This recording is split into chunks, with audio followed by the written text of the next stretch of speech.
नमस्कार दोस्तों, मैं राम परिजतम चार्टर्ड अकाउंटेंट आपके इस लाइव सेशन में आपका स्वागत करता हूं और श्री संजय शर्मा जी का धन्यवाद करता हूं जिनकी रिक्वेस्ट के ऊपर ये लाइव सेशन हम लोगों ने शुरू किया है। तो इस सेशन का अच्छे से लाभ लेने के लिए आपको तीन चीज़ें ध्यान रखनी है कि सबसे पहली चीज़ ये कि आप अपने पास पेन पेपर रख लीजिए। जो भी सवाल हों आप उनको नोट कर लीजिएगा। सेशन कंप्लीट होने के बाद में आप उनको लाइव चैट में डालिएगा, तो हम लोग अच्छे से उनका जवाब दे पाएंगे।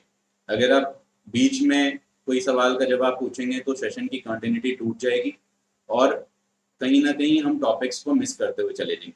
हमारा उद्देश्य है कि हम आपको आपके इस टॉपिक के बारे में जितनी भी जानकारी दे सकते हैं वो दें। ठीक है, आपकी पुरानी जानकारी जो कुछ भी हो एफपीओ के मामले में, एफपीसी के मामले में, उस देर के लिए आप भूल जाएं। सेशन के बाद में मेरे नंबर पर आप 9335377770 पे व्हाट्सएप के माध्यम से बात कर सकते हैं। कोई सवाल जो आपके सेशन में ड्यूरिंग द सेशन छूट जाएं, आप उनको कमेंट सेक्शन में भी बात कर सकते हैं, मैं वहाँ भी रिप्लाई कर दूंगा। इसके अलावा आप मेरे से पर्सनली व्हाट्सएप के ऊपर भी बात कर सकते हैं। तो अब शुरू करते हैं सर हम अपने एफपीओ के टॉपिक। ओके, तो सर सबसे पहली चीज़ ये कि अपने को एफपीओ समझने से पहले कुछ चीज़ें समझनी होंगी कि एक्टिविटी क्या होती है। कोई भी काम, अब किसी भी काम को हम लोग दो भागों में बांट सकते हैं। या तो हम वो काम सोशल वर्क के लिए कर रहे होंगे या फिर हम वो काम सर बिजनेस के लिए कर रहे होंगे, राइट। तो अगर मान लीजिए बिजनेस के लिए कर रहे होंगे हम वो काम, तो हमारे पास ऑप्शंस हैं जो आपको बहुत बेहतर तरीके से पता है कि हम प्रोप्राइटरशिप फर्म बना सकते हैं, मान के चलिए पार्टनरशिप फर्म बना सकते हैं, एलएलपी बना सकते हैं, कंपनी बना सकते हैं। और अगर मान लीजिए हम सोशल वर्क के लिए काम कर रहे हैं तो अपने को कोई एनजीओ या एनपीओ बनाना होता है, करेक्ट।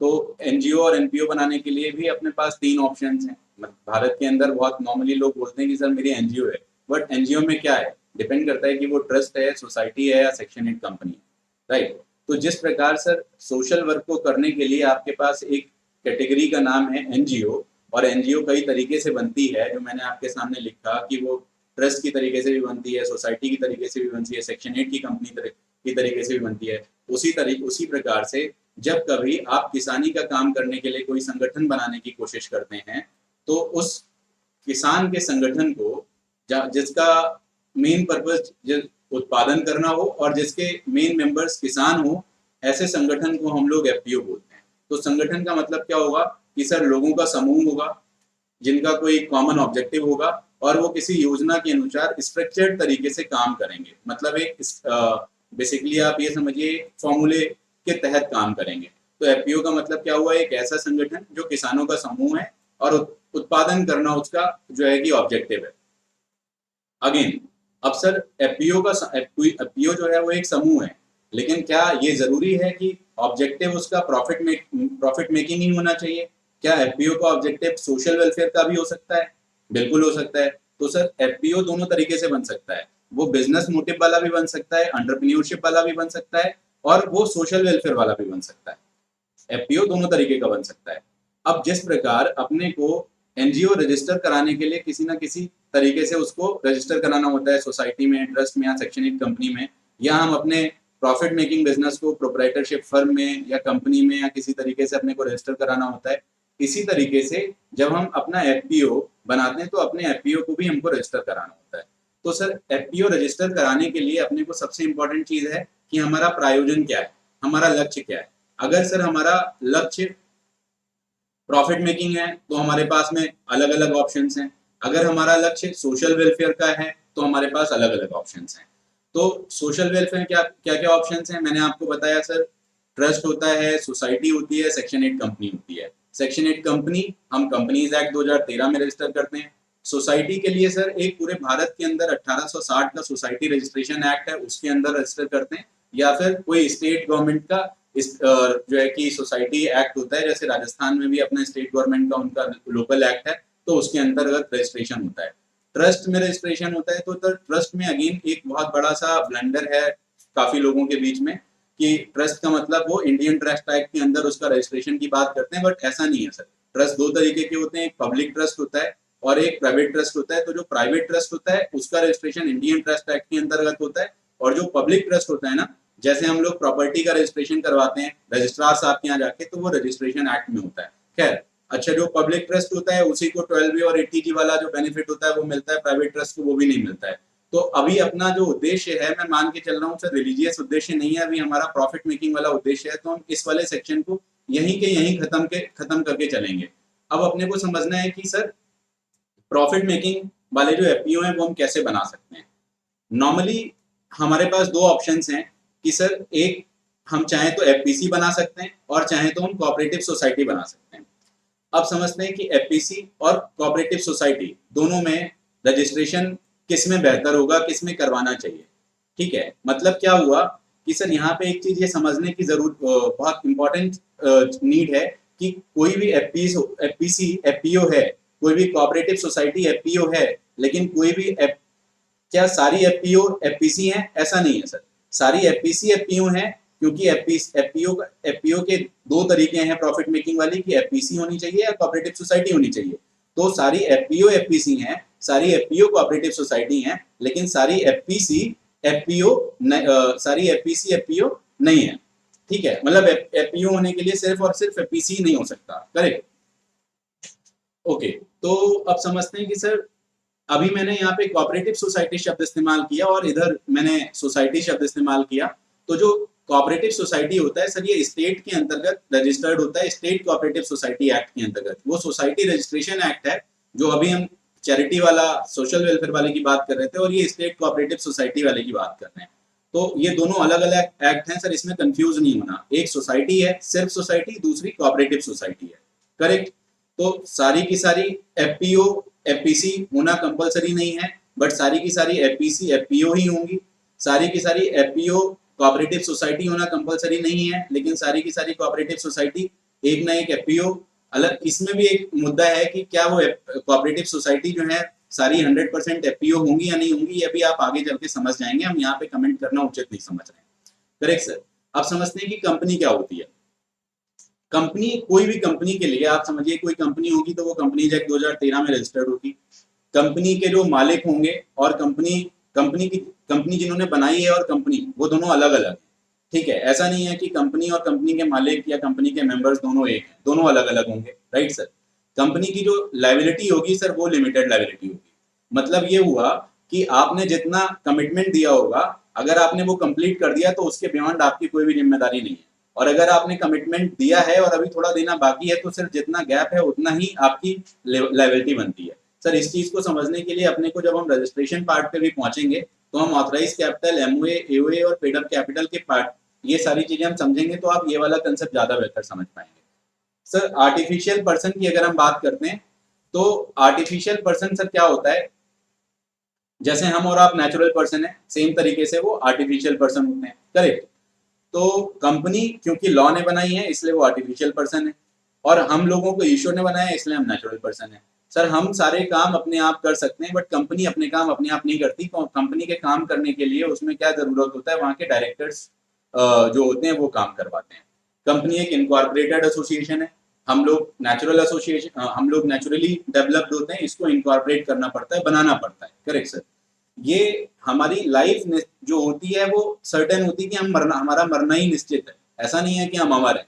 राइट। बट कंपनी की जो लाइफ होती है वो सर अमर होती है। इसका मतलब अगर आप हैं, आपके साथ आपके समय के बाद में ये आपके बच्चों के बीच में डिवाइड हो जाएगी। आपके बच्चे उसको कैरी ऑन कर सकते हैं। राइट। उनके पास जितने जितने शेयर्स अलाउड होंगे वो उतने उतने शेयर्स के मालिक हो जाएंगे। इसका मतलब कंपनी ताउम्र चलती रहती है, कभी भी खत्म नहीं होती जब तक कि उसको बाइंड अप ना किया जाए। बट हमारी और आपकी लाइफ निश्चित होती है। बट अब इसमें एक अच्छी चीज क्या है कि सर आपका एक्सपीरियंस भी काउंट होता रहता है। आप रहो या ना रहो, कंपनी क्योंकि अलग है, तो कंपनी का एक्सपीरियंस कंपनी का है, आपका एक्सपीरियंस आपका है, दोनों का एक्सपीरियंस काउंट नहीं, मैच नहीं होता। मैंने ऊपर ही बताया सर, ये सेपरेट लीगल एंटिटी है, तो यहाँ पे ओनरशिप और मैनेजमेंट दोनों सेपरेट रहते हैं। Correct sir. अब जो शेयर्स होते हैं, जो कंपनी में जो लोग मेंबर्स होते हैं, जो शेयर्स लगा के शेयर्स के बदले पैसे लगाते हैं, तो उनका जो शेयर होता है वो ट्रांसफरेबल होता है। करेक्ट। सोसाइटी की बात करते हैं, कोऑपरेटिव सोसाइटी की।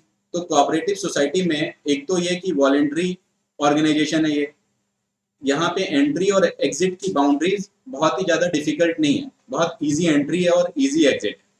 ये डेमोक्रेटिक मैनेजमेंट है, यहाँ पे हर साल आपके बायलॉज के अकॉर्डिंग या आपके जो है कि कॉन्स्टिट्यूशनल लॉज के अकॉर्डिंग उधर साइड में क्या होगा कि डेली एक हर साल में एक आपको इलेक्शन करना होगा और उस इलेक्शन के तहत आपकी कमेटी का गठन होगा, ठीक है, जो आपकी मैनेजिंग कमेटी होगी उसका गठन होगा।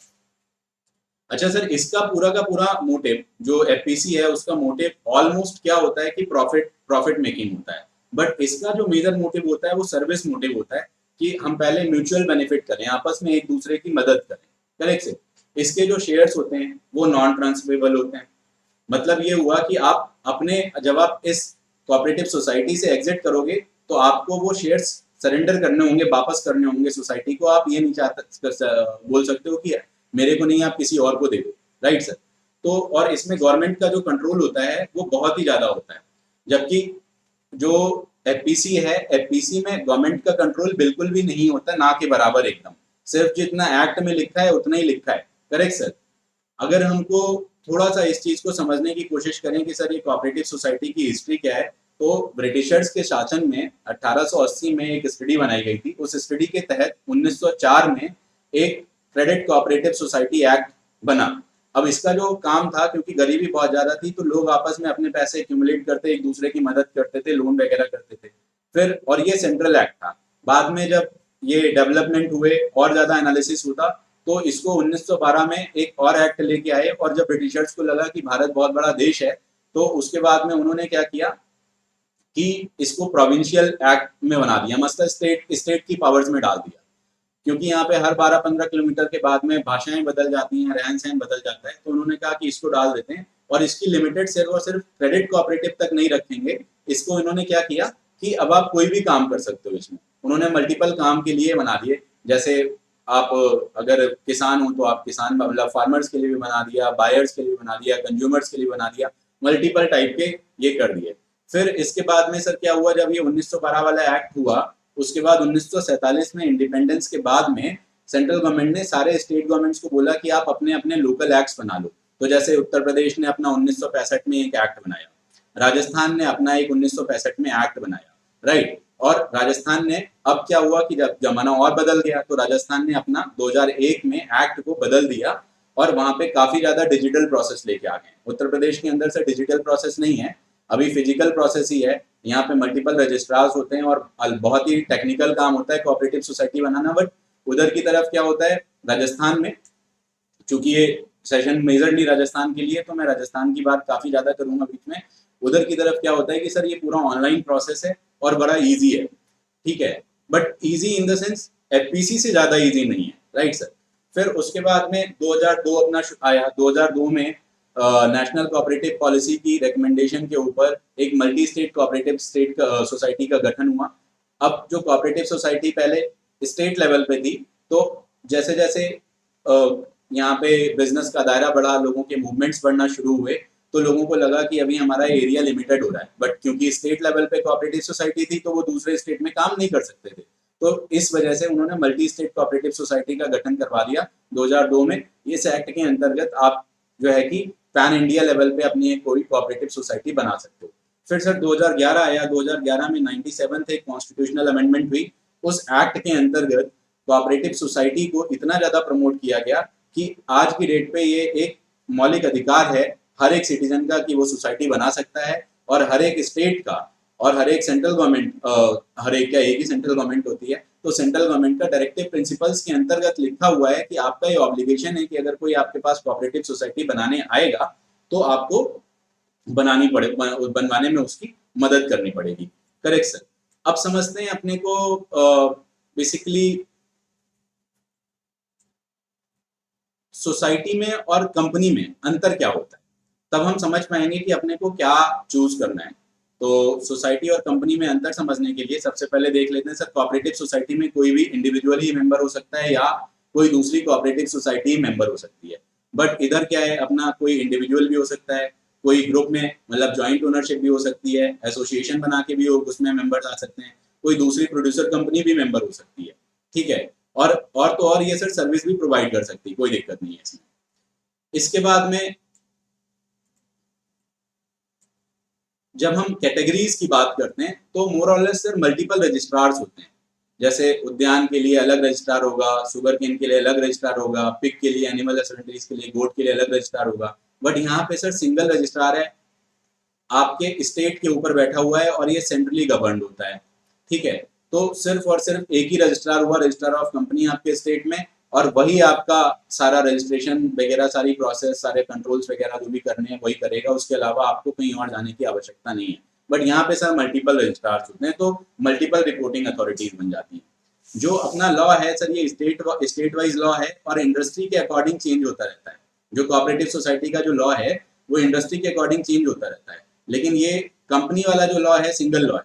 सिंगल लॉ होने की वजह से सर हमारा जो दिमाग है ना वो ज्यादा से ज्यादा काम के ऊपर फोकस करेगा, क्योंकि हमें पता है कि इतना ही फॉलो करना है, इसके अलावा कुछ नहीं करना है। और ये स्टेट के ऊपर है, ये कंपनी की एग्जिस्टेंस आपकी सर पैन इंडिया है। आप पूरे भारतवर्ष में कहीं भी काम कर सकते हैं, कोई भी रोक टोक नहीं है सर आपके ऊपर। अच्छा, जो ये मोस्ट इंपॉर्टेंट चीज है सर, कोऑपरेटिव सोसाइटी जब आप बनाएंगे तो उसको ऑब्जेक्टिव जो होगा वो एक सिंगल ऑब्जेक्टिव होगा। आप चाहो बकरी पालन का कर लो, आप चाहो गौ पालन का कर लो, आप चाहो खेती का कर लो। ऐसा नहीं हो सकता है कि सर आप कहोगे हम बकरी भी पालेंगे, गाय भी पालेंगे, खेती भी करेंगे, मतलब बहुत ढेर सारे काम आप नहीं कर सकते। वो सिंगल ऑब्जेक्टिव वाली आपकी कोऑपरेटिव सोसाइटी होगी। बट अगर आप इसकी बात करें फार्मर प्रोड्यूसर कंपनी की, तो उधर सर हम लोग मल्टीपल ऑब्जेक्ट्स कर सकते हैं। मतलब एक कंपनी के मल्टीपल ऑब्जेक्ट्स हो सकते हैं और इसमें ऑब्जेक्ट बढ़ाना भी आसान होता है as comparison to cooperative society. बहुत छोटी प्रोसेस है, आप सिटिंग प्रोसेस बैठ के, मतलब अपनी ऑफिशियल ऑफिस के अंदर सेटिंग प्रोसेस करके आप इसको काम कर सकते हो, कहीं आने जाने की आवश्यकता नहीं है। ठीक है, यहाँ पे सर आपको फिक्स डिविडेंड देना होता है। आप प्रॉफिट चाहे जितना कमाओ कोई फर्क नहीं पड़ता, लेकिन यहाँ डिविडेंड फिक्स जाएगा। यहाँ पे आपके ऊपर डिपेंड करता है, आप ज्यादा प्रॉफिट कमाओगे तो आप ज्यादा डिविडेंड। तो यहाँ पे मेंबर्स का ट्रस्ट ज्यादा होता है, वो ज्यादा अच्छे से काम करेंगे, उनको ज्यादा पैसा मिलेगा। यहाँ के सर शेयर्स नॉन ट्रेडेबल होते हैं, यहाँ के शेयर्स ट्रेडेबल होते हैं। तो जैसे जैसे कंपनी की वैल्यू बढ़ती जाती है तो कहीं ना कहीं आपको प्रॉफिट तो सर मिलता गया, बट आपकी जो शेयर्स की वैल्यू है वो भी बढ़ती चली गई। ठीक है, शेयर्स की वैल्यू बढ़ने से क्या होगा कि जब आप अपना शेयर कभी किसी और को ट्रांसफर करोगे तो आपको वहां पे भी प्रीमियम चार्ज हो सकती है। यहाँ पे सर एक मेंबर का एक वोट होता है, लेकिन ये एक बहुत ही खतरनाक प्रोविजन है, वीटो पावर। यही सर सबसे बड़ी जो गवर्नमेंट कंट्रोल की मैंने ऊपर बात की थी वो सर आपकी कोऑपरेटिव सोसाइटी आपने बड़े मेहनत करके बनाई, और गवर्नमेंट के पास ये पावर है कि वो आपकी कोऑपरेटिव सोसाइटी के मैनेजमेंट के ऊपर आके किसी को भी बिठा सकता है। उसके पास एक वीटो पावर है, वो आपके किसी भी डिसीजन को डिस्ट्रॉय कर सकता है। ऐसी कोई veto power farmer producer company के केस में सर उपलब्ध नहीं है। ठीक है, जो डिसीजन है वो मैनेजमेंट के डिसीजन है। इनकेस कभी कंपनी बैंकरप्ट होती है तब बात अलग की है कि सर वो इंसॉल्वेंसी एंड बैंकरप्सी कोर्ट वाले लोग आएंगे, अपने लोग बिठा लेंगे। अदरवाइज यहाँ पे वीटो पावर की कोई भी गुंजाइश नहीं है, जो डिसीजन है वो आपके ही डिसीजन है। यहाँ पे सर हर 3 साल में आपको एक बार इलेक्शन करवाने होते हैं। यहाँ पे आपको हर साल आपकी एक एनुअल जनरल मीटिंग होगी, और उस एनुअल जनरल मीटिंग में आपके जो 4 एजेंडे होते हैं वो आपको कंप्लीट करने होते हैं। उसके अलावा आप स्पेशल एजेंडा कर सकते हो। 4 एजेंडे कौन से? आपको अपने अकाउंट्स को जो है कि एक्सेप्ट करना है, आपको अपने ऑडिटर को एक्सेप्ट करना है, रीअपॉइंट करवाना है, डिविडेंड डिक्लेयर करना है। ठीक है, और डायरेक्टर्स अगर कोई चेंज हो रहा होंगे तो उनको आपको चेंज करना है। इसके अलावा आपके पास कोई भी और काम जो आप करना चाहो वो कर सकते हो। ये 4 मेजर काम है जो आपको करने चाहिए। गवर्नमेंट का कंट्रोल सर मैंने आपको बताया वीटो पावर की वजह से बहुत ज्यादा हो जाता है कोऑपरेटिव सोसाइटी के अंदर, लेकिन फार्मर प्रोड्यूसर कंपनी के अंदर गवर्नमेंट का कंट्रोल बहुत ही नेग्लिजिबल रहता है। सिर्फ जितना एक्ट में लिखा है उतना लिखा है। तो क्योंकि गवर्नमेंट का कंट्रोल है इसलिए आप ऑटोनॉमी आपकी, आप अपने आप डिसीजन ले पाने में उतना ज्यादा सक्षम नहीं होते हो। लेकिन ये सेल्फ ड्राइवन एंटिटी है, आप चाहोगे वही होगा, आप जो नहीं चाहोगे वो नहीं होगा। अगर रिजर्व्स होंगे तभी आपको वहां पे अगर प्रॉफिट्स होंगे तभी आपको अपने वहां रिजर्व्स बनाने होंगे। लेकिन फार्मर प्रोड्यूसर कंपनी कहती है कि जो लोग मेंबर्स हैं वो ये चीज अपने आर्टिकल्स के अंदर लिखेंगे कि इन केस ऑफ लॉस वो कंपनी में कितने रुपए रिजर्व के तौर पे डालेंगे, जिससे कंपनी कभी भी बंद ना हो, हमेशा चलती रहे। आपका जो एरिया ऑफ ऑपरेशन है वो रेस्ट्रिक्टेड है भाई, आप स्टेट के अंदर ही काम कर सकते हो, बाहर काम नहीं कर सकते हो, तो राइट। और यहाँ पे सर ओपन है आपके पास में, कोई समस्या नहीं है। आपकी जो बोरोइंग पावर्स हैं यहाँ पे हाईली रेस्ट्रिक्टेड होती हैं। आपके बायलॉज के अकॉर्डिंग, बट यहाँ पे आपके बायलॉज और कानून के मुताबिक सर काफी लिबरल है, आप आराम से जो है कि बोरोइंग कर सकते हो। बेनिफिट्स, आपको एफपीसी के सारे बेनिफिट्स नहीं है, लेकिन यहाँ पे almost almost 99% benefits of society आपको यहाँ पे मिल जाते हैं। पहले 80p की डिडक्शन जब आपको एग्रीकल्चरल प्रॉफिट होते थे तो सिर्फ और सिर्फ कोऑपरेटिव सोसाइटी पे ही एप्लीकेबल होती थी, लेकिन सर अब ये डिडक्शन, हालांकि ये डिडक्शन बहुत मायने रखती है किसी भी डिसीजन के लिए, बट अब ये डिडक्शन फार्मर प्रोड्यूसर कंपनी के ऊपर भी एप्लीकेबल होती है, तो उतना कोई समस्या नहीं रह गई। डिविडेंड डिस्ट्रीब्यूशन टैक्स पहले सर इधर एप्लीकेबल ही नहीं था कोऑपरेटिव सोसाइटी के ऊपर, और अब यहाँ पे भी हटा दिया गया, तो अब ये दोनों बराबर की सिचुएशन पे आ गई। फॉर्मेशन की रिक्वायरमेंट अभी सर स्टेट यूपी के पॉइंट ऑफ व्यू से बात करें तो लगभग सेम है, बट अगर हम राजस्थान के पॉइंट ऑफ व्यू से बात करें तो थोड़ी अलग है, हम आगे चल के देख लेंगे उनको। फॉर्मेशन की प्रोसेस यूपी में सर ऑफलाइन है, राजस्थान के अंदर ऑनलाइन प्रोसेस है, कोई प्रॉब्लम नहीं है। अभी एफपीसी की प्रोसेस फुल है, इजी है और फुल्ली ऑनलाइन है, राइट। जो फॉर्मेशन की कॉस्ट सर, इस पे एक थोड़ा सा हमारा मतभेद है कि कहीं पे डिपेंड करता है अधिकारियों के मुताबिक कि आपकी फॉर्मेशन की कॉस्ट कम भी हो सकती है इसके मुकाबले, और कहीं पे इसके मुकाबले ज्यादा भी हो सकती है, और इफेक्टिवली देखें तो ज्यादा ही होगी। कंपेरेटिवली आपको ये हाई लगेगी, इफेक्टिवली अगर आप देखेंगे तो सर ये कम लगेगी, क्योंकि इसमें भागदौड़ का काम थोड़ा ज्यादा होता है। यहाँ पे सर भागदौड़ बिल्कुल भी नहीं है, तो आपका पेट्रोल, टाइम, ठीक है, और आपकी अदर एक्सरसाइज की जो कॉस्ट होती है आप उनको तो जोड़ते नहीं है, बट वो यहाँ पे जुड़ जाती है। तो अगर आप उसको देखेंगे, सिर्फ और सिर्फ पैसे की बात को छोड़ देंगे, तो वो हमेशा ही आपकी ये कॉस्ट ज्यादा निकल के आएगी। बट कुछ जगह पे कुछ अधिकारियों का अपना एक अलग विचार है, तो वहां पे लग जाता है। Correct sir. अभी गवर्नमेंट फीस की अगर हम यहाँ पे बात कर लेते हैं, हालांकि आगे एक बार और रिपीट करेंगे, तो सर बहुत ही कम है यहाँ पे। गवर्नमेंट फीस नो डाउट ज्यादा रहती है, यहाँ पे गवर्नमेंट फीस कम है। मेंटेनेंस की बात करते हैं, यहाँ पे आईटीआर आपको दोनों में ही मेंटेन करना है, टैक्स ऑडिट अगर दोनों में रिक्वायर्ड है, आपका टर्नओवर अभी हम आगे चल के बात करेंगे, ठीक है। अगर आपको इंटरनल ऑडिट एफपीसी के अंदर सर एक्स्ट्रा होता है, कॉर्पोरेट सोसाइटी के अंदर उतनी ये मैंडेटरी नहीं है, जरूरी नहीं है। आपकी डिपार्टमेंटल फाइलिंग्स जो भी होनी है वो आपको दोनों ही जगह करनी होंगी, आपको अपने अकाउंटिंग करवानी है वो दोनों ही जगह करवानी होंगी सर, ये एक्स्ट्रा है। आरओसी की फाइलिंग वो उधर कोऑपरेटिव सोसाइटी में आरओसी की फाइलिंग नहीं होती है, तो वहां पे सोसाइटी की फाइलिंग होती है, राइट सर। अच्छा, जो कोऑपरेटिव सोसाइटी है सर टाइम कंज्यूमिंग है, और कहीं ना कहीं कंप्लायंस उसकी थोड़ी सी ज्यादा कॉस्टली है इफेक्टिवली देखा जाए। अदरवाइज ये अपनी जो फार्मर प्रोड्यूसर कंपनी है सर, ये ज्यादा बेहतर है, इसमें जो है कि काफी हद तक कम रहता है खर्चा, राइट सर। अब हम लोग समझते हैं इसके आगे की चीज। एफपीसी, एक मिनट मेरे को देखना पड़ेगा। ओके, हमने सर एफपीसी और कोऑपरेटिव सोसाइटी में सर काफी ढेर सारे अंतर समझ लिए।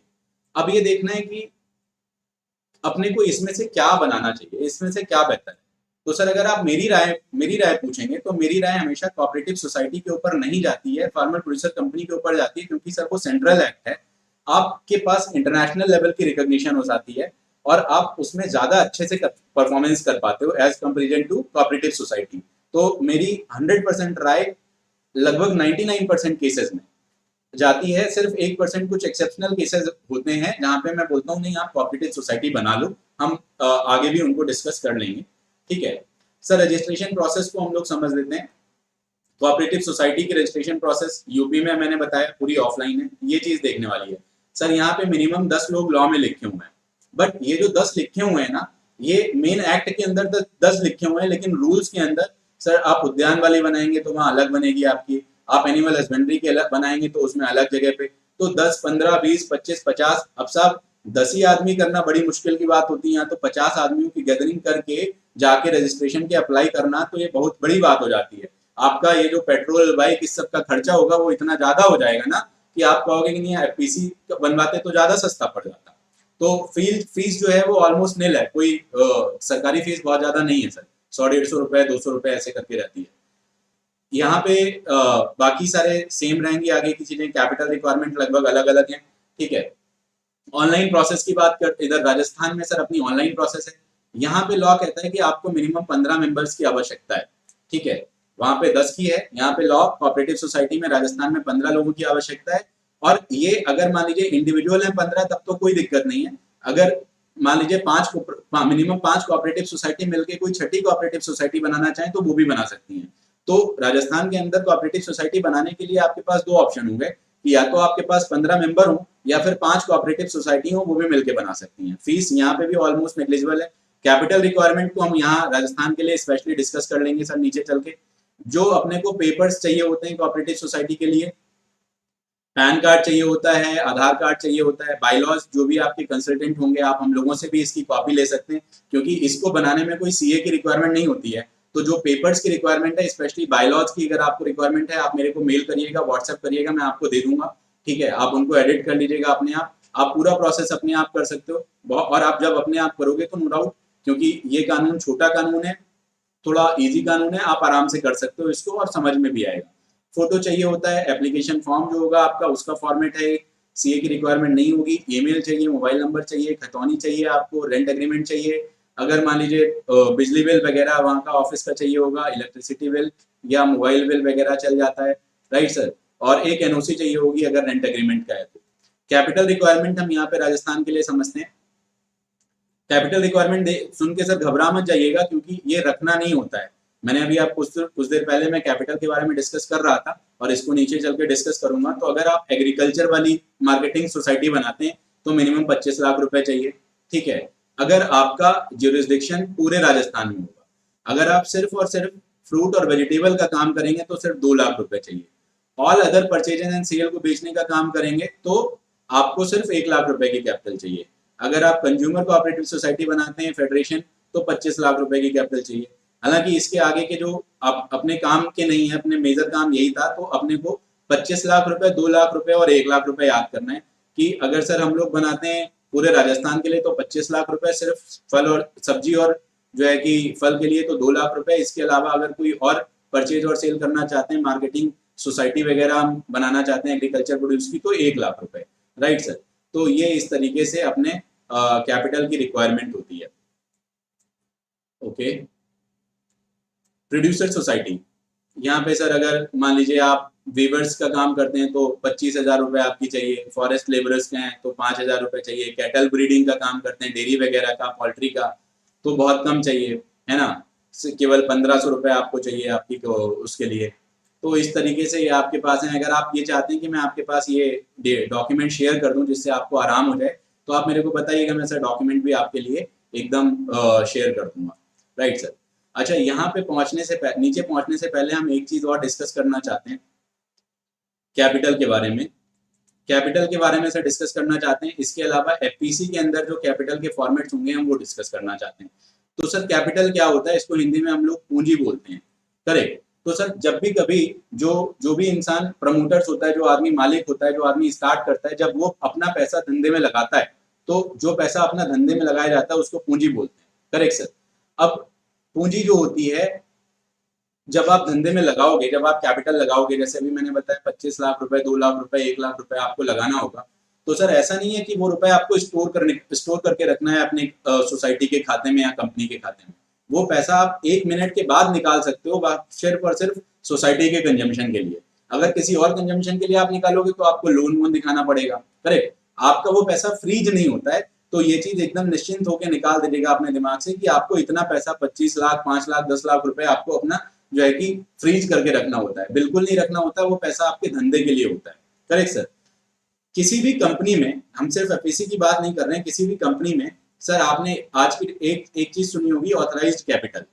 ऑथराइज्ड कैपिटल क्या होती है सर? मैंने आपको भी कुछ देर बताया था कंपनी के बारे में कि ये आर्टिफिशियल पर्सन है और इनकॉर्पोरेटेड एसोसिएशन है। तो इनकॉर्पोरेटेड का मतलब सर एक लीगल डॉक्यूमेंट ड्राफ्ट करेंगे, आर्टिकल्स ऑफ एसोसिएशन और मेमोरेंडम ऑफ एसोसिएशन बोलते हैं। अब वो डॉक्यूमेंट जब हम ड्राफ्ट करेंगे तो उसमें हमारी पावर्स लिखी होंगी, और उन पावर्स को रजिस्टर कराने के लिए एक तरीके की वो डीडी तो हो गई ना, तो उनको जब हम रजिस्टर कराने के लिए जाते हैं, तो जब हम मान लीजिए कोई सेल डीड होती है तो उसको हम रजिस्ट्रेशन एक्ट के अंतर्गत रजिस्ट्रेशन कराने जाते हैं। कोई मान लीजिए घर बेचा तो वहां पे स्टैंप ड्यूटी देनी होती है। तो इसी तरीके से इसका रजिस्ट्रेशन करवाने के लिए अपने को एक स्टेट को स्टैंप ड्यूटी पे करनी होती है सर। वो ऑनलाइन ही जाती है, कहीं ऑफलाइन जाने की आवश्यकता नहीं होती है। और सेंट्रल गवर्नमेंट भी इस चीज को काम करने के लिए, रजिस्ट्रेशन का काम करने के लिए आपसे सर्टेन अमाउंट की फीस लेती है। तो आप अपनी जितनी ज्यादा आप अपनी हैसियत दिखाने की कोशिश करोगे कि हम इतना पैसा इसमें लगाएंगे, तो इसका मतलब ये हो जाता है उस डॉक्यूमेंट के मुताबिक आप उसमें मैक्सिमम उतना पैसा पूंजी के बतौर पूंजी लगा सकते हो। आप उसके लिए ऑथराइज हो, ये नाम से ही बताता है कि आप इतनी पूंजी के लिए ऑथराइज हो गए। अगर आप उससे ऊपर लगाओगे तो आप उसके लिए ऑथराइज नहीं हो, आपको ये बढ़ाना पड़ेगा, और बढ़ाना पड़ेगा तो ऑब्वियसली आपको जो डिफरेंस वाली अमाउंट होगी उतने रुपए का जो है कि अमाउंट स्टैम्प ड्यूटी जमा करवाना होगा। अब क्या, जितना रुपए हमने कमिटमेंट किया कंपनी के केस में कि हम इतना रुपए मैक्सिमम लगाएंगे, मान लीजिए 10 लाख रुपए की ऑथराइज कैपिटल हमने रखी, तो क्या 10 लाख रुपए अपने को पूरा लगाना है? नहीं सर। अब 10 लाख रुपए में मान लीजिए कंपनी, अब चूंकि कंपनी है, कंपनी पर्सन है, तो अपने डिसीजन अपने आप लेगी। कंपनी के बोर्ड ने बोला कि साहब हमारे मेंबर सुनो ना, हमको खाली 5 लाख रुपए अभी चाहिए। तो ये जो 5 लाख रुपए चाहिए हैं, इसको बोलते हैं इश्यूड कैपिटल, राइट। ये 5 लाख रुपए इश्यू कर, गवर्नमेंट ने रिक्वायरमेंट लगाई कि अपने को 5 लाख रुपए चाहिए। अब इस 5 लाख रुपए को देने के लिए बहुत ढेर सारे मेंबर तैयार हो जाएंगे। तो कुछ मेंबर्स तैयार हुए, उन्होंने बोला हम 4 लाख रुपए दे सकते हैं, ठीक है। तो 4 लाख रुपए दे सकते हैं, तो ये हो गई आपकी सब्सक्राइब्ड कैपिटल। अब जब 4 लाख रुपए दे सकते हैं, तो कंपनी ने कहा कि ऐसा करो कि आप मेरे को अभी खाली 2 लाख रुपए दे दो, और बाकी 2 लाख रुपए जब हम मांगेंगे तब हमको दे देना। तो ये जो 2 लाख रुपए कंपनी ने मांगा, ठीक है, इसको कॉल्ड अप कैपिटल बोल देते हैं। और अगर ये पे कर दिया जाता है तो कॉल्ड अप ही पेड अप में कन्वर्ट हो जाती है। तो कॉल्ड अप कैपिटल और पेड अप कैपिटल ऑलमोस्ट बराबर ही रहती है। लेकिन अगर कॉल्ड अप कैपिटल पूरी नहीं पे की जाती है तो वो कम हो जाएगी, मतलब जितना पैसा मेंबर ने कंपनी में डाल दिया तो वो पेड अप कैपिटल हो गया, राइट सर। और जो कंपनी का अभी अनकॉल्ड मनी बचा हुआ है, ये जो 2 लाख रुपए, ये आपका हो गया अनपेड कैपिटल, ठीक है। तो जब आप सब्सक्राइब करते हो, तो आप मान लीजिए आपने 4 लाख रुपए सब्सक्राइब किया और कंपनी बैंकरप्ट हो गई। अब लिमिटेड शब्द का मतलब समझिएगा सर, अगर 4 लाख रुपए सब्सक्राइब किया गया और 4 लाख रुपए पूरा का पूरा पे कर दिया गया और कंपनी बैंकरप्ट हो जाती है, तो कंपनी के मेंबर के ऊपर सर कोई लायबिलिटी नहीं है, नो लायबिलिटी, कंपनी की यही लिमिटेड लायबिलिटी है। अब कंपनी के साथ जो कुछ भी हो जाए, आपकी प्रॉपर्टी अपने लिए सुरक्षित है। जैसे पार्टनरशिप केस में, पार्टनरशिप फर्म वगैरह में क्या होता है, लोगों के घर बिक जाते हैं, तो ऐसा इसमें नहीं होता है लिमिटेड लायबिलिटी के केस में। मान लीजिए कि ये 4 लाख की जगह पे अभी खाली 2 ही लाख रुपए पे हुए थे, तो जब अब मान, और जो डिमांड आ गई, जो लॉस हुआ है वो 50 करोड़ रुपए का हुआ है, तो हमारी लायबिलिटी कितनी की है? केवल और केवल 2 लाख रुपए की है सर, उससे ज्यादा की नहीं है, करेक्ट। तो ये मैंने आपको कोशिश किया authorise capital, paid up capital, subscribe capital वगैरह बनाने की। और जितनी ज्यादा ऑथराइज कैपिटल आपकी होगी, कंपनी बनाने का खर्चा आपका उतना ही ज्यादा आएगा। मैं अभी जो नीचे कंपनी बनाने के खर्चे आपके साथ लगभग थोड़े बहुत डिस्कस करूंगा। मैंने आइडियल कैपिटल 15 लाख रुपए ऑथराइज मान के रखी हुई है। एफपीसी बनाने में सर आपको क्या क्या डॉक्यूमेंट्स रिक्वायर्ड होते हैं, कितने लोग चाहिए होते हैं, वो समझते हैं। एफपीसी बनाने में सर आपको मिनिमम 10 लोगों की आवश्यकता होती है। 10 लोगों के क्या क्या डॉक्यूमेंट सर चाहिए होंगे आपको? सर 10 लोगों का आपको पैन चाहिए होगा, 10 लोगों का आपको आधार चाहिए होगा, 10 लोगों का आपको इन 3 में से कोई एक document, passport, voter ID, DL, passport, voter ID, DL, इनमें से कोई एक डॉक्यूमेंट, यूजुअली वोटर आईडी सबके पास होता है तो वो इजीली अवेलेबल हो जाएगा। इसके बाद में sir mobile bill, telephone bill, बिजली बिल या आपका बैंक स्टेटमेंट, इनमें से कोई एक ऑप्शन। और ये 2 महीने से ज्यादा पुराने नहीं होने चाहिए। Mobile bill, telephone bill, electricity bill, bank statement, ये 2 महीने से ज्यादा पुराने नहीं होने चाहिए। यहाँ पे सर एक प्रैक्टिकल इशू आता है कि मान लीजिए चूंकि हम किसानों की बात कर रहे हैं, अब किसानों के पास पोस्टपेड कनेक्शन तो है नहीं, तो वो मोबाइल बिल कहाँ से लाएंगे? टेलीफोन का तो जमाना चला गया। बिजली में सर, बिजली बहुत सी जगह बिजली कनेक्शन नहीं है, बहुत सी जगह सोलर पैनल लगा हुआ है, बहुत सी जगह बिजली कनेक्शन होने के बावजूद वहाँ पे जो है कि बिजली बिल नहीं आता, वो खाली मंथली पैसा 50, 60, 100 रुपए जाता है, ठीक है। और बैंक स्टेटमेंट मान लीजिए आज आप बनाना सोचो तो अभी लॉकडाउन की वजह से वहाँ पे बैंकों में भी आपका काम नहीं हो रहा है, ठीक है, या बैंक स्टेटमेंट आपके पास किसी भी वजह से अवेलेबल नहीं है। तो अब हम क्या करेंगे सर? हमारे पास एक मेरे एक्सपीरियंस का हिसाब है, जब से मार्केट के अंदर जियो फोन्स आए हैं, तब से आप जियो फोन पे, वो प्रीपेड फोन होने के बावजूद वहां पे आप अपना बिल निकाल सकते हो। तो माई जियो ऐप के अंतर्गत जाके आप वहां पे अपना, अगर आप जियो फोन यूजर हो तो आप अपना बिल निकाल सकते हो, और वो वाला जो बिल होगा वो यहाँ पे मान्य भी हो जाएगा, ठीक है। उसमें आपके आधार का एड्रेस पड़ा हुआ होता है। अच्छा, इसके अलावा आपको पासपोर्ट चाहिए, पासपोर्ट साइज फोटो चाहिए, ईमेल चाहिए, मोबाइल नंबर चाहिए, खतौनी चाहिए, राइट। अब इसके अलावा सर एक प्रोड्यूसर सर्टिफिकेट चाहिए, जो मैं आपको अभी एक लिंक बता दूंगा, उस लिंक के ऊपर आप जाओगे तो आपको सारी चीजें डाउनलोड हो जाएंगी, ठीक है। वहां से आप सारी चीजें डाउनलोड कर सकते हो। ये इवन ये पूरी पीपीटी भी आप डाउनलोड कर सकते हो जो मैं आपके सामने शेयर कर रहा हूँ। तो प्रोड्यूसर सर्टिफिकेट का अपना एक फॉर्मेट है, फॉर्मेट बड़ा सिंपल है, मैं आपको एक कोशिश करके बता के देखता हूँ। एक ऐसा करके आप A4 साइज पेपर रखोगे, राइट, A4 साइज पेपर रखोगे आप, और उस पे लिखा होगा ऐसा कि प्रमाणित किया जाता है कि फला फला आदमी किसान है और इस खतरा नंबर, इस खतौनी नंबर पे खेती करता है, ठीक है। और ये प्रोड्यूसर सर्टिफिकेट आपको तहसीलदार से, पटवारी से, लेखपाल से, कानूनगो से या एग्रीकल्चर ऑफिसर से, एसडीएम से या डीएम से, किसी एक से साइन करवाना होगा। अच्छा, यहाँ पे सर एक सवाल उठता है कि क्या जिसके नाम पे जमीन नहीं होगी, क्या जिसके नाम पे जमीन नहीं होगी वो आदमी प्रोड्यूसर कंपनी बना पाएगा या नहीं बना पाएगा? तो यहाँ पे जवाब ये है कि सर अगर आपके फैमिली, आपके ब्लड रिलेशंस में जमीन है, मान लीजिए आपकी मम्मी के नाम पे जमीन है तो आप उनकी जमीन के ऊपर खेती करते हो, आपके फादर के नाम पे जमीन है, आपके ग्रैंडफादर के नाम पे जमीन है, आपकी ग्रैंडमदर के नाम पे जमीन है, तो आप आराम से प्रोड्यूसर कंपनी अपनी बना सकते हो, कोई भी रोक टोक नहीं है। आपके नाम पे कंपलसरी नहीं है कि खतौनी होनी चाहिए, ठीक है। हाँ, प्रोड्यूसर सर्टिफिकेट आपके नाम का होना कंपलसरी है। तो मान लीजिए खतौनी हमने अपने पिताजी की लगा दी और प्रोड्यूसर सर्टिफिकेट हमने अपना लगा दिया, तो भी अपनी कंपनी बन जाएगी, कोई दिक्कत नहीं होगी। अच्छा, रजिस्टर्ड एड्रेस के लिए अपने को क्या चाहिए होगा sir? Mobile bill, telephone bill और इलेक्ट्रिसिटी बिल, इनमें से कोई एक डॉक्यूमेंट, प्लस जिसके नाम का बिजली बिल है, जिसके नाम के बिल होंगे उसकी एक NOC. Again mobile bill, telephone वाला तो सर अभी अवेलेबल नहीं होता है, इलेक्ट्रिसिटी कई जगह पे होता नहीं है, तो मोबाइल बिल के लिए जो अभी मैंने आपको टिप दिया था आप वहाँ पे यूज कर सकते हो। एनओसी के साथ में अगर आपकी वो प्रॉपर्टी रेंटेड प्रीमाइस पे है तो आपको वहाँ का रेंट एग्रीमेंट भी चाहिए होगा, अदरवाइज सिर्फ और सिर्फ आपका एनओसी से काम हो जाएगा। प्रोड्यूसर कंपनी बनाने में आपको सर प्रोसेस क्या होती है? सर प्रोसेस, आप सबसे पहले नेम अप्लाई करवाओगे। नेम अप्लाई करवाने के बाद में आपका जो भी आपके कंसल्टेंट होंगे, सीए साहब, सीएस साहब, वो आपके डिजिटल सिग्नेचर्स प्रिपेयर करवा देंगे। यूजली ये सब काम एक साथ करवा दिए जाते हैं, ठीक है। 10 लोगों के डिजिटल सिग्नेचर आपके बनेंगे। डिजिटल सिग्नेचर बनाने की प्रोसेस में आपको सिर्फ पैन, आधार, एक मोबाइल नंबर, एक ईमेल आईडी देना पड़ता है, ठीक है। आपका मोबाइल नंबर पे एक लिंक आता है, उस लिंक को जब आप खोलोगे तो 30 सेकंड का आपको एक वीडियो डाउनलोड करना होता है, सामने पढ़ना होता है, उसके सामने ही आपका वीडियो रिकॉर्ड हो जाएगा, आप सबमिट करेंगे, आपका डिजिटल सिग्नेचर बन जाएगा। वीडियो बड़ा सिंपल होता है सर, कोई बड़ी कोई बहुत बड़ी साइंस नहीं है उसमें। आपका एक नंबर लिखा होगा, नंबर पढ़ना होता है और अपना नाम वगैरह बताना होता है और ये बोलना होता है कि मैंने ये डिजिटल सिग्नेचर अप्लाई किया, इसके अलावा और कुछ नहीं करना होता है। फिर आपको ये रजिस्ट्रेशन एप्लीकेशन जो है कि डालनी है। रजिस्ट्रेशन एप्लीकेशन आपके सीए साहब डाल देंगे, उसके बाद अप्रूवल आ जाता है। इस प्रोसेस में almost max to max 7 days का टाइम लगता है सर, इससे ज्यादा का टाइम नहीं लगता है, करेक्ट। बल्कि कोऑपरेटिव सोसाइटी की बात करें अगर हम, तो कोऑपरेटिव सोसाइटी में सर महीनों लग जाते हैं, बट इसमें सर 7 डेज का टाइम लगता है। तो आपके पास में कम समय में आप अपना धंधा भी स्टार्ट कर सकते हो, बहुत अच्छी चीज है। कोऑपरेटिव सोसाइटी का खर्चा लगभग 15,000 से 25,000 रुपए के बीच में आपके कंसल्टेंट चार्ज करते हैं, और ये जो एफपीसी का खर्चा है वो 20,000 रुपए से 40,000 रुपए के बीच में चार्ज होता है। जैसे उत्तर प्रदेश के अंदर 25,000 रुपए, राजस्थान के अंदर 35,000 रुपए।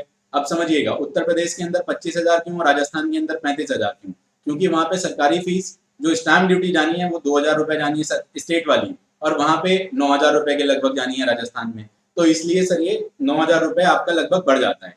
एमपी के अंदर आपको कंपनी बनाने का 35,000 रुपए के लगभग लगेगा, पंजाब के अंदर लगभग 35,000 रुपए लगेगा, गुजरात के अंदर लगभग 35,000 रुपए लगेगा, हिमाचल के अंदर सर केवल 18,000 रुपए लगेगा, बिहार के अंदर 26,500 रुपए लगेगा। तो इस तरीके से आपके ये जो है कि कंपनी बनाने के खर्चे होते हैं, करेक्ट सर। अब हम आगे बढ़ते हैं कि क्या स्टैम्प ड्यूटी चेंज होती रहती है? हाँ, अगर आप अपनी कंपनी की कैपिटल बढ़ाएंगे, ऑथराइज कैपिटल बढ़ाएंगे, तो ये खर्चे मैंने आपको आइडियली 15 लाख रुपए के ऊपर मान के बताए हैं सर। 15 लाख रुपए से अगर आप अपने खर्चे बढ़ाएंगे तो ये खर्चे आपके अपने आप ही बढ़ जाएंगे, ठीक है। अब समझते हैं सर पोस्ट रजिस्ट्रेशन अपने को क्या करना होता है। अच्छा, एक चीज मुझे आपको मैं चाहता हूँ वहीं ऊपर ही और बता देता, ओके। जब आप एफपीसी बनाओगे और जब आप सोसाइटी बनाओगे, सोसाइटी और एफपीसी, ठीक है, तो यहाँ पे ध्यान देने वाली बात क्या है सर कि ये लिखा है, मैंने नहीं लिखा है, नहीं लिखा है, कोई बात नहीं सर। जब आप सोसाइटी बनाते हो तो आपकी सिर्फ और सिर्फ सोसाइटी बन के आ जाती है। मतलब आपको क्या करना होता है सर, पैन अलग से अप्लाई करना होता है। अब पैन अप्लाई करेंगे तो लगभग आपका 25 दिन के आसपास का समय लग जाएगा, ठीक है। फिर टैन अगर आपको जरूरत है तो आप टैन भी अपना अप्लाई करोगे। अच्छा, यहाँ पे सर एफपीसी वाले केस में विदाउट एनी एडिशनल फीस, मतलब इस जो भी मैंने आपको फीसेस बताई हैं, इन फीसेस में आपको क्या क्या मिलेगा आप समझिएगा सर। रजिस्ट्रेशन आपका मिलता है, आपको आपका पैन मिलता है, आपका एमओए भी मिलता है, एओए मिलता है, टैन मिलता है, आपका ईपीएफ मिलता है, ईएसआई मिलता है, बैंक अकाउंट आपको सर बैंक अकाउंट भी तुरंत आपका खुल जाता है, ठीक है, मतलब नंबर आपको तुरंत तुरंत मिल जाएगा जैसे ही रजिस्ट्रेशन होके आएगा, ठीक है।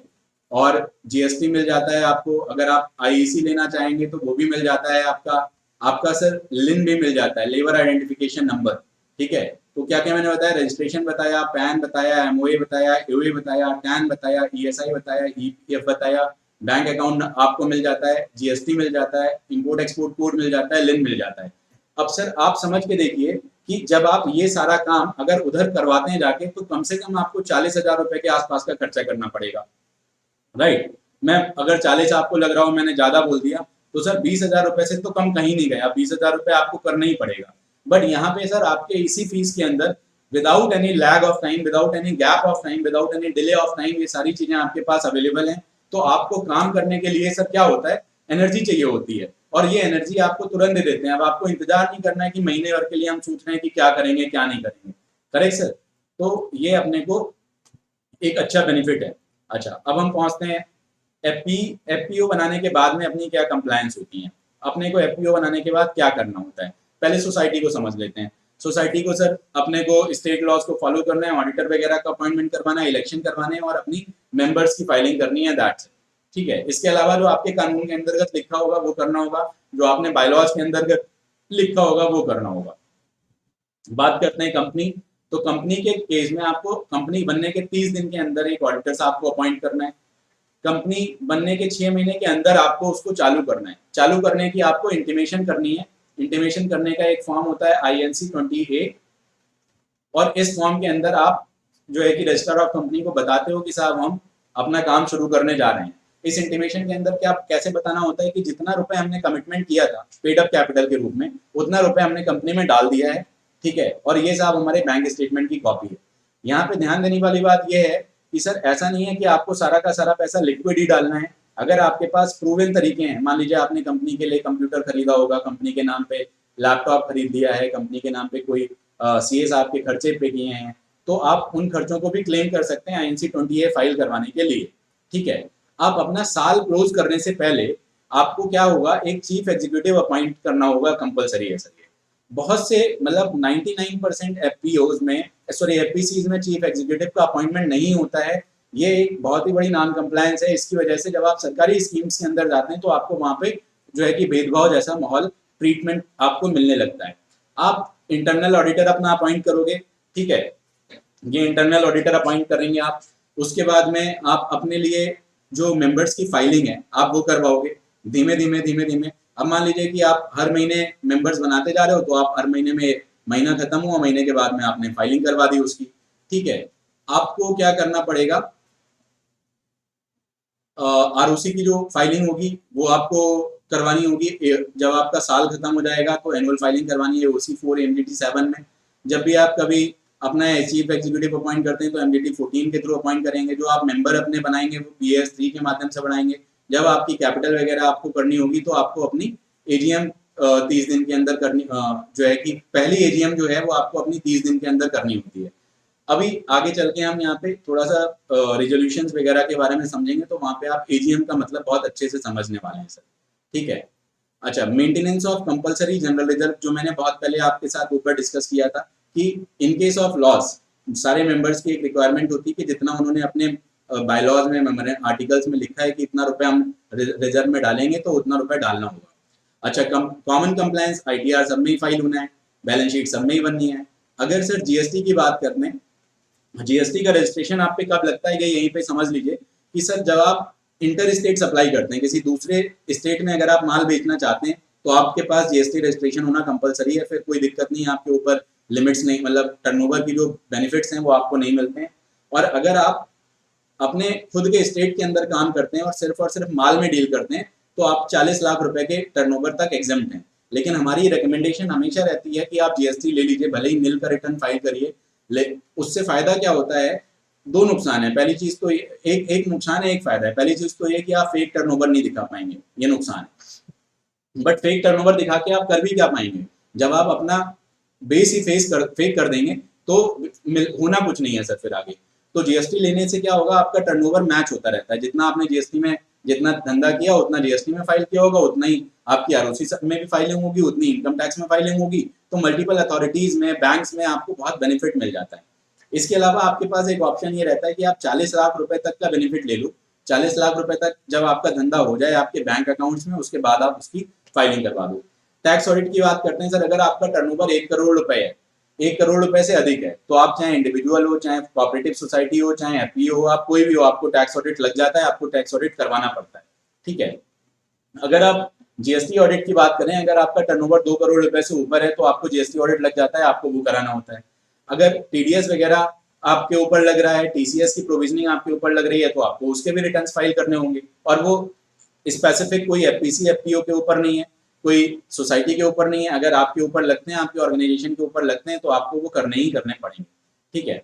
रिमूवल सर, अगर हम सोसाइटी के अंदर डायरेक्टर्स वगैरह का रिमूवल करने की बात करें, ठीक है, तो उसके बायलॉज के अंदर प्रोविजंस लिखे हुए हैं, और बहुत ही टिपिकल प्रोविजंस होते हैं सर। रिमूव करना उतना आसान नहीं होता है किसी भी जो है कि कोऑपरेटिव के मैनेजमेंट कमेटी को। बट कंपनी में सर ये बड़ा आसान है, वो अपना रिजाइन भी बड़ी आसान से कर सकते हैं। अगर मान लीजिए किसी आदमी ने कंटिन्यूअसली सर्टेन मीटिंग्स नहीं ज्वाइन की, तो उनको नोटिस चला जाएगा कि आपने लॉ का उल्लंघन किया है, और आपको जो है कि ये आपको ये छोड़ना पड़ जाएगा, मतलब हम रिजाइन करवा देंगे आपका, या आपको जो है कि निकाल दिया जाएगा।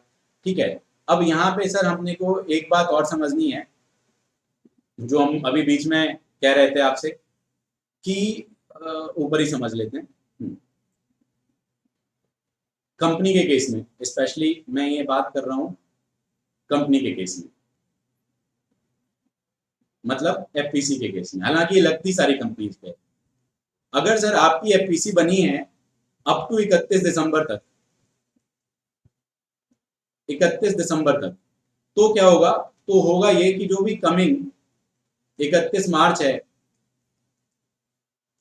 जो भी कमिंग 31 मार्च है, उस 31 मार्च को आपने जो है कि अपनी एनुअल फाइलिंग करवाना कंपलसरी है, राइट। और अगर आपकी एफपीसी बनती है 1 जनवरी से लेके 31 मार्च के बीच में, तो आपके पास ये ऑप्शन है कि आप जो आने वाले 31 मार्च है उसको छोड़ दो, आप नेक्स्ट 31 मार्च को फाइलिंग करवा लेना, हम आपको छूट देते हैं। तो मतलब क्या हुआ, इसमें जो आपका टाइम होगा, इसमें मैक्सिमम टाइम लिमिट, इसमें मैक्सिमम पीरियड कितना हो सकता है सर, 12 महीने का।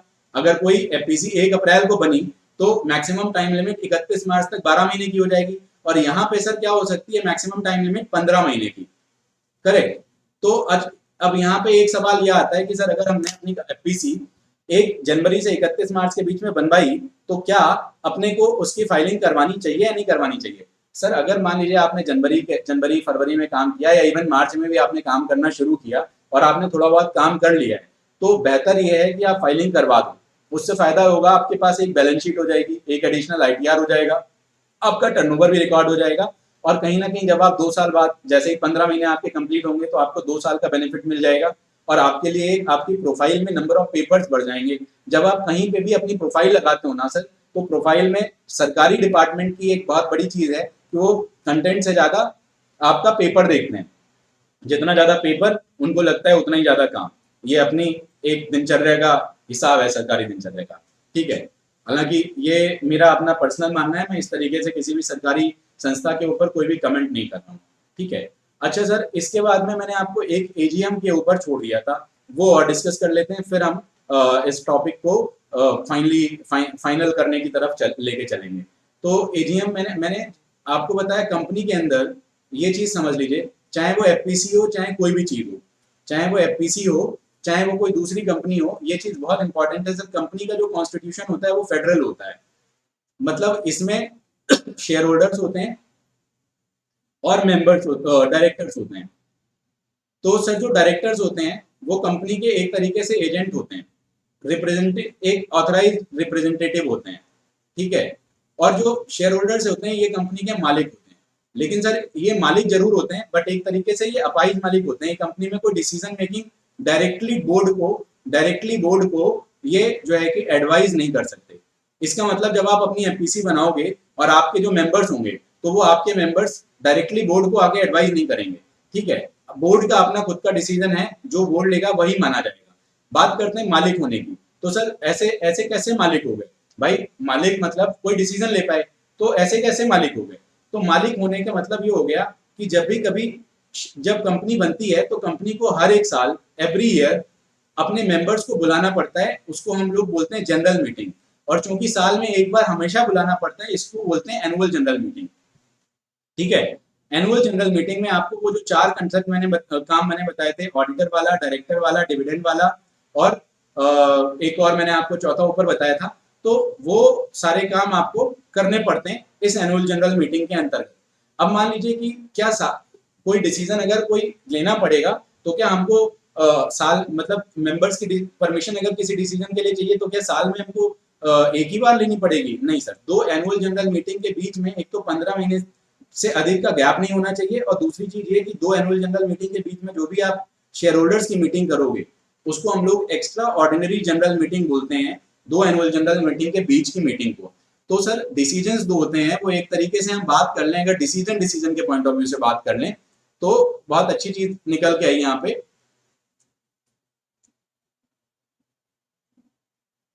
डिसीजन जो डायरेक्टर्स के होंगे वो बोर्ड ऑफ डायरेक्टर लेगा, और बोर्ड ऑफ डायरेक्टर अपने डिसीजन लेने के लिए एक बोर्ड रेजोल्यूशन फाइनल करेगा, उस पे सारे लोगों के साइन होंगे। और यहाँ पे अगर 51% लोगों की सहमति बन जाती है, तो जो है कि आपका ये मतलब मोर देन 50% लोगों की सहमति बन जाती है, तो आपका डिसीजन फाइनल हो जाता है सर। अगर हम मेंबर्स के डिसीजन की बात करें, तो मेंबर्स के डिसीजन सर टोटल 3 तरीके के होते हैं, और ये 3 डिसीजंस कब कैसे लेने होते हैं वो भी हम आपको थोड़ी सी ग्लिम्स दे देंगे सर। सबसे पहला होता है ऑर्डिनरी रेजोल्यूशन, मतलब बहुत छोटे नेचर के काम। यहाँ पे सर वही मोर देन 50% वाली बात लगती है। यहाँ पे ऑर्डिनरी रेजोल्यूशन के बाद में बात आती है सर स्पेशल रेजोल्यूशन। यहाँ पे सर 75% या उससे अधिक की बात करते हैं हम, मतलब थोड़े से ज्यादा इंपॉर्टेंट नेचर के डिसीजन होंगे, जहाँ पे मालिकों का हक थोड़ा सा ज्यादा डिस्टर्ब हो रहा होगा। इसके बाद में आता है सर यूनानिमस रेजोल्यूशन। तो ये क्या होता है सर, यहाँ पे 100% शेयर होल्डर्स की आज्ञा की आवश्यकता होती है। तो जो डायरेक्टर्स डिसीजन लेते हैं, उनके डिसीजन लेने के लिए उनको बोर्ड रेजोल्यूशन पास करना होता है। जो मेंबर्स के साथ में डिसीजन लिए जाते हैं, उनके लिए ऑर्डिनरी रेजोल्यूशन और स्पेशल रेजोल्यूशन पास करना होता है, और या यूनानिमस रेजोल्यूशन पास करवाना होता है, depending on the case to case. अगर आप चाहते हैं कि इसके बारे में मैं आपके साथ डिटेल में बात करूं, तो आप मेरे से पर्सनली बताइएगा, हम एक यूट्यूब सेमिनार और रखेंगे कि कैसे कैसे केसेस होते हैं जहाँ पे कौन से डिसीजंस पास ऑन किए जाते हैं, ठीक है सर। तो ये हो गया ओवरऑल डिसीजंस के ऊपर की बात मैंने जो आपके साथ कर ली। ओके, अब इधर देखते हैं हम अपना क्या क्या हमने कवर कर लिया।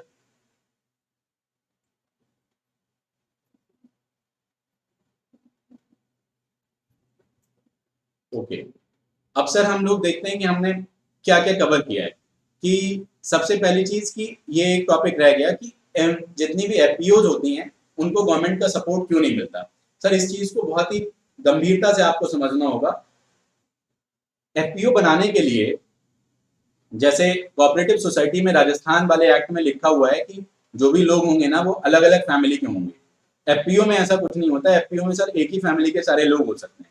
लेकिन आप सोच के देखिए कि क्या सरकारी स्कीम किसी एक परिवार के लिए बनती है? नहीं।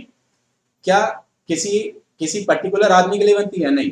तो आपकी एफपीओ में सर क्या होना चाहिए कि सारे के सारे लोग अलग अलग जगह से होने चाहिए। अब मान लीजिए सर कोई सरकारी स्कीम अगर बनती है किसी पर्टिकुलर एरिया के लिए, और आपके जो मेंबर्स हैं वो मल्टीपल एरियाज के हैं, ठीक है, और वो स्कीम हर एरिया के लिए बनी हुई है, तो गवर्नमेंट आपको ये चाहेगी कि आपके मेंबर्स पर्टिकुलर एक एरिया के अगर हों, तो उनको आपको स्कीम देने में ज्यादा फायदा है, क्योंकि वो उस एरिया के अंतर्गत उनकी स्कीम सक्सेसफुल रन कर जाएगी और डुप्लीकेशन नहीं होगा। कहीं ना कहीं आपको दोबारा बेनिफिट ना मिल जाए उस स्कीम का, उसके डर से वो आपको छूते ही नहीं है।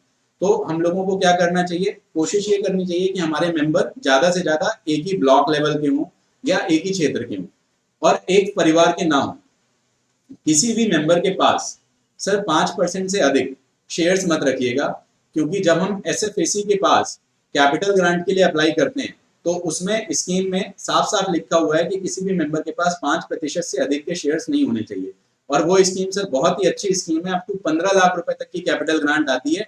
आपके पास अगर पैसे कम हैं और आप अपनी एफपीओ स्टार्ट करना चाहते हैं, साल भर मेहनत करते हैं, सर आपके पास 15 लाख रुपए सरकार की तरफ से मैं गारंटी देता हूँ SFAC में आते हैं और आप इजिली अपना धंधा कोई भी स्टार्ट कर सकते हो उस 15 लाख रुपए का बेस्ट यूटिलाइजेशन करने के लिए। तो 15 लाख रुपए आपको लेने के लिए अपनी FPC के अंदर ध्यान क्या देना है, अपने FPO के अंदर, कि किसी भी मेंबर के पास 5% से अधिक के शेयर्स नहीं होंगे। Correct sir?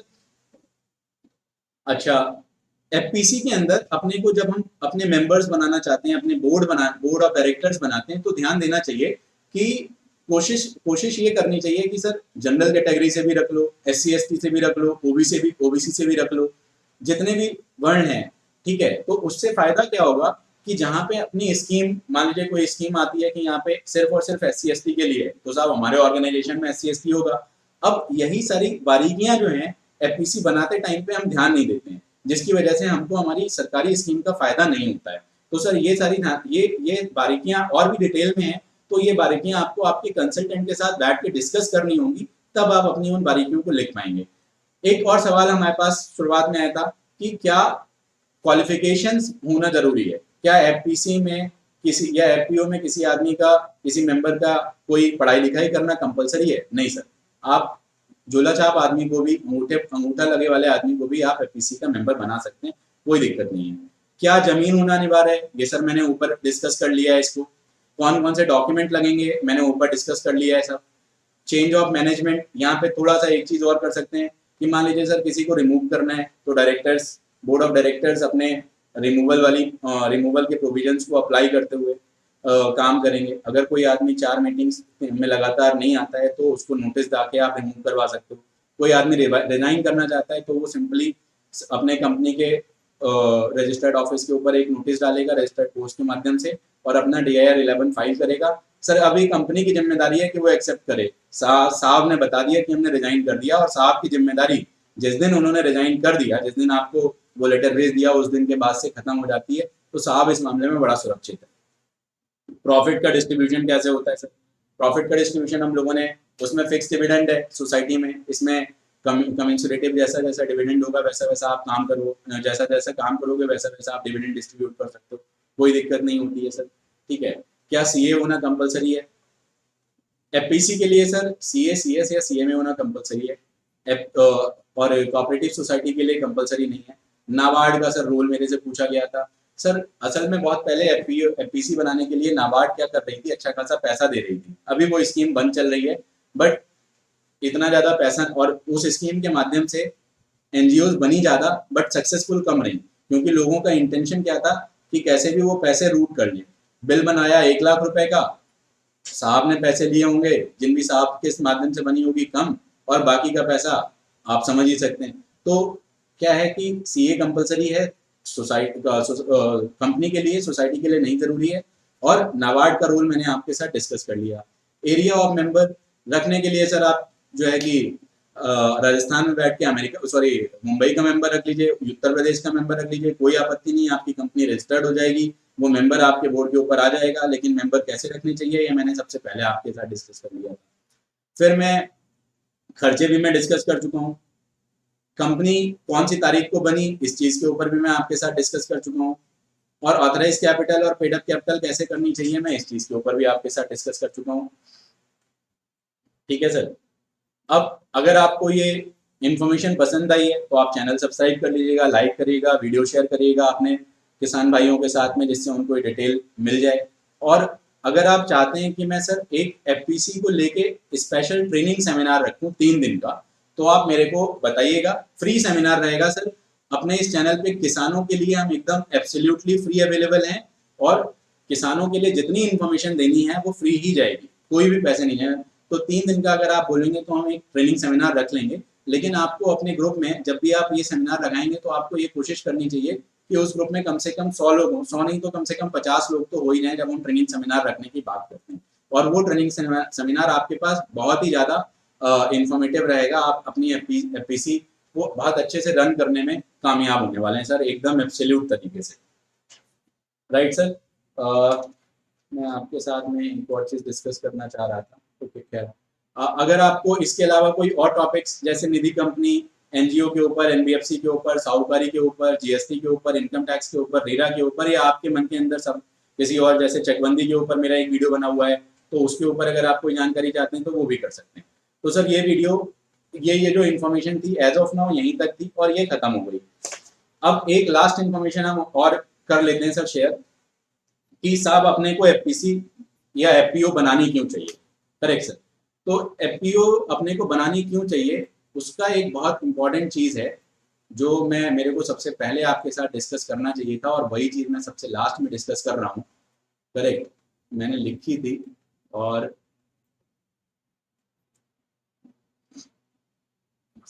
कि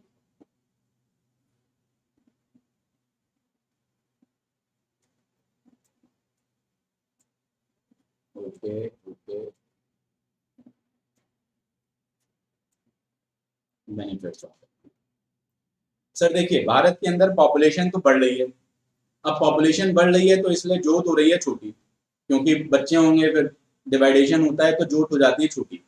छोटी जोत के अंदर सर उत्पादन होता है छोटा, और हमारे लिए बड़े बाजार के रास्ते जो हैं वो बड़े काश्तकारों के लिए खुल जाते हैं, हमारे लिए हो जाते हैं बंद। तो अगर हम एफपीओ बनाते हैं, ठीक है, तो हम अपनी इस जोत को बड़ा कर लेते हैं और हमारे पास बड़े बाजार के रास्ते खुल जाते हैं। ठीक है। अच्छा, एक बेसिक सिद्धांत है अपने भारत के अंदर की संगठन में शक्ति है। सर आपकी बात कौन सुनेगा अगर आप अकेले जाएंगे, संगठन होगी तो आपकी सारी बात सुनते हैं। नेटवर्किंग, सर आपका एक नेटवर्क तैयार होता है तो आप नॉलेज शेयर करते हैं। जैसे मैंने अभी अभी आपको एक नेटवर्क की वजह से ही ये नॉलेज मिल रही है पूरी पूरी। अगर जो है कि संजय शर्मा जी इस चीज को इनिशिएट नहीं करते तो शायद आपको ये नॉलेज नहीं मिलती। फिर म्यूचुअल बेनिफिट, सर आपस में एक दूसरे की सहायता होती है। अब बार्गेनिंग पावर, अगर आपके पास में डिमांड ज्यादा है, मान लीजिए आपको बीज खरीदना है, अभी सब लोग अपना अलग अलग बीज खरीदते हैं जाके।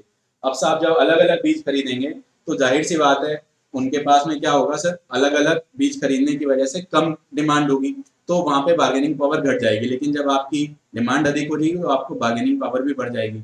जब आप बेचने जाओगे तो आपके नेगोशिएशन स्किल्स बढ़ जाते हैं। क्यों?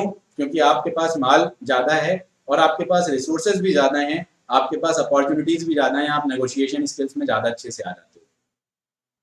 Effectively reduced compliance cost, sir अगर आप अपनी छोटे छोटे ऑर्गेनाइजेशन 100 लोग खोलते हैं, 50 लोग खोलते हैं, तो उनको मैनेज करने के लिए आपको हर 50 लोगों को खर्चा देना होता है।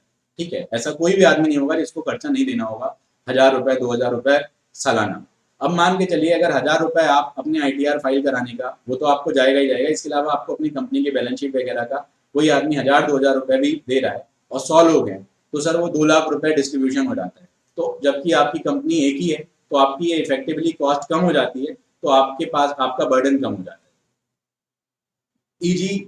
ईजी ब्रांड क्रिएशन, भाई आपको ब्रांड का सर खर्चा लगता है लगभग मान के चलिए 4500 रुपए इंडिविजुअल के केस में और 9000 रुपए आपको जो है कि कंपनी के केस में। लेकिन अगर आपने अपना उद्योग आधार का रजिस्ट्रेशन करवा रखा है तो आपको जो है कि ये खर्चा 4500 रुपए सरकारी, मैं सरकारी फीस बता रहा हूँ सर, इसमें प्रोफेशनल फीस नहीं जुड़ी हुई है, वो अलग से जाती है। ठीक है, तो ब्रांड क्रिएशन करने में जितने ज्यादा लोग ब्रांड क्रिएट करें वहां पे भी खर्चा बढ़ जाता है। अच्छा, ब्रांड क्रिएट करना बड़ी बात नहीं है, ब्रांड बढ़ाना बड़ी बात है। जब आपने ब्रांड बनाया, ज्यादा लोग होंगे, ज्यादा पॉपुलैरिटी होगी, ज्यादा अच्छे से एडवर्टीजमेंट होगा, तो ब्रांड की वैल्यू क्रिएट होती है। ठीक है, आप स्ट्रेटेजिक कमीशन के पार्ट को पार्टिसिपेट करते हो जाके। ये जो आपका कमीशन, आपका कंपटीशन स्कैटर्ड होता है, आप उसको एक दिशा देते हो, स्ट्रेटेजिक कमीशन में आप पार्टिसिपेट करते हो जाके।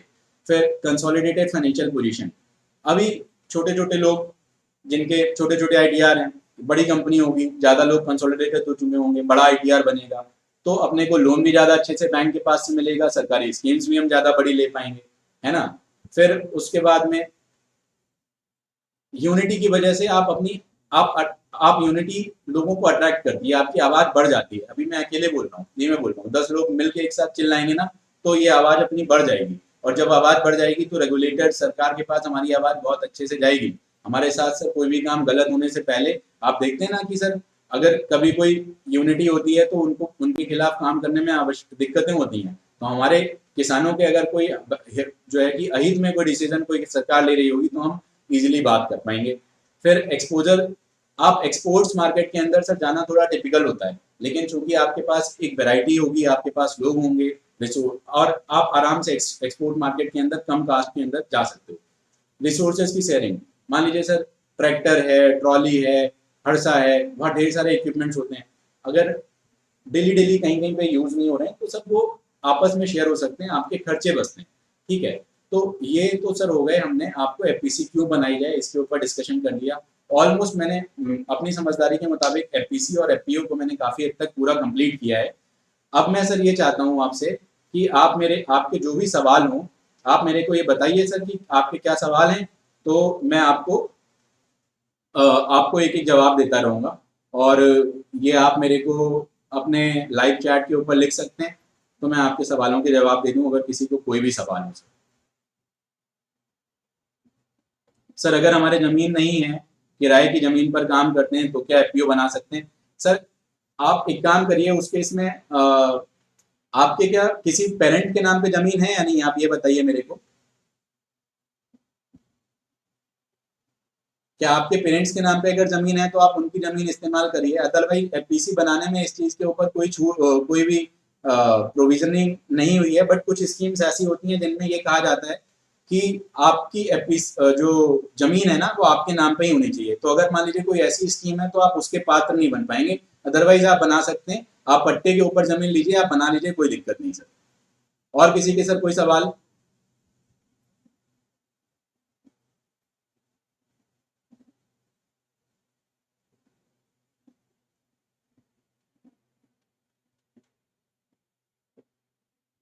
सर अगर इस सेशन में और किसी के कोई सवाल हो तो मेरे को प्लीज बताइए।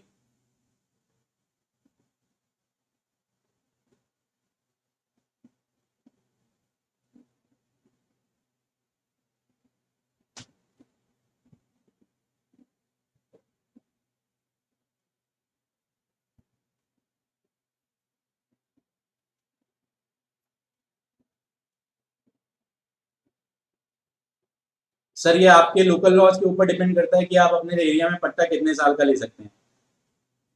शगुन शर्मा जी ने पूछा है पट्टा कितने साल का हो सकता है। सर आप अपने लोकल लॉज के ऊपर बात कर सकते हैं, आप जहां से बोल रहे हैं आप बताइएगा, मैं पर्सनली आपके यहाँ के कानून को बता दूंगा। देखिए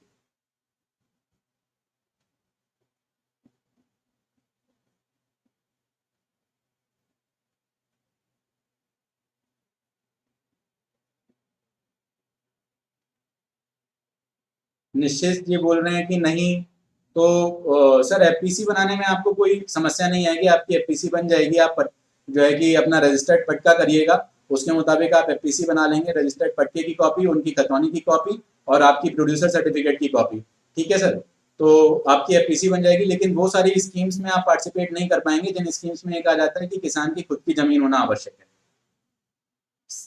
3 days training for FPC. Sir आप अपने साथ में 50 से 100 लोगों का एक ग्रुप बनाइए। सुरेंद्र दूधी जी, आप अपने साथ में 50 लोगों का ग्रुप बनाइए। तो ये जो 3 दिन का ट्रेनिंग सेमिनार है वो उसमें सर 3 स्पीकर्स रहेंगे, एक मैं रहूंगा, 2 लोग और अपनी अपनी इंडस्ट्री से रहेंगे। जो जो आपके लिए सेमिनार एकदम बेहतरीन हो जाएगा। तो सर आप मान के चलिए लगभग 50 लोगों से 100 लोगों का ग्रुप बनाइए, सेमिनार में कंडक्ट करवा दूंगा। सर लीज वाली जमीन भी चल सकती है, रजिस्टर्ड लीज होनी चाहिए।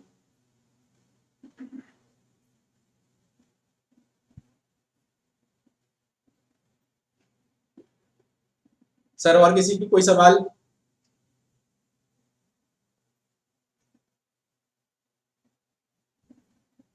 एक परिवार में 3 मेंबर का नेम जमीन है तो एफपीओ में तीनों मेंबर हो सकते हैं। सर बिल्कुल हो सकते हैं, लेकिन आप वो जो मेंबर वाली बात मैंने आपको बताई थी, बट बोर्ड के ऊपर कोशिश करिएगा तीनों लोगों को मत लाइएगा, मेंबरशिप में तीनों लोगों को ले आइएगा। मैंने सर एक चीज इस पूरे सेशन में एक चीज रह गई कि 10 लोगों की आवश्यकता होती है, तो मैंने आपको बता दिया।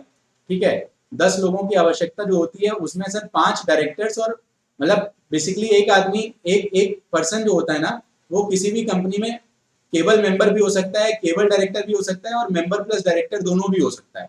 ये चीज एक इंपॉर्टेंट चीज जो छूट गई थी। तो लॉ ये कहता है कि मिनिमम 10 मेंबर चाहिए अपने को और 5 मिनिमम डायरेक्टर होने चाहिए एफपीसी पे। ठीक है, तो जब एफपीसी पे 5 डायरेक्टर होने चाहिए तो 5 लोग ऐसे हो जाएंगे तो मेंबर और डायरेक्टर दोनों हो जाएंगे, और 5 लोग ऐसे हो जाएंगे जो केवल और केवल मेंबर रहेंगे। तो कोशिश ये करनी है अपने को कि डायरेक्टरशिप के ऊपर हम ज्यादा ज्यादा अपनी फैमिली के लोग ना बिठाएं। और डायरेक्टरशिप के ऊपर एक अगली कोशिश ये भी करनी चाहिए हम लोगों को कि हम सारी कैटेगरी से SC ST OBC general in सबसे लोगों को बिठा लें। ठीक है सर। और सर किसी की कोई सवाल?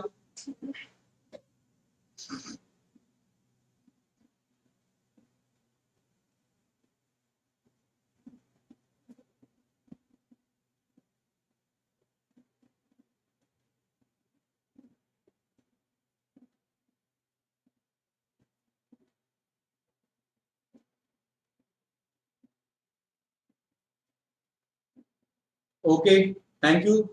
अभी ये सेशन में रख रहा हूँ, और जो भी आपके सवाल हो आप मेरे से व्हाट्सएप पे पूछ सकते हैं 9335377770 इस नंबर पे। और आप लोगों के इतने ढेर सारे प्यार के लिए, आपको सुनने के लिए धन्यवाद। और स्पेशली जो है कि संजय शर्मा जी का धन्यवाद, जिन्होंने हमको एक मौका दिया आपके सामने अपनी बात रख पाने का। Okay, thank you.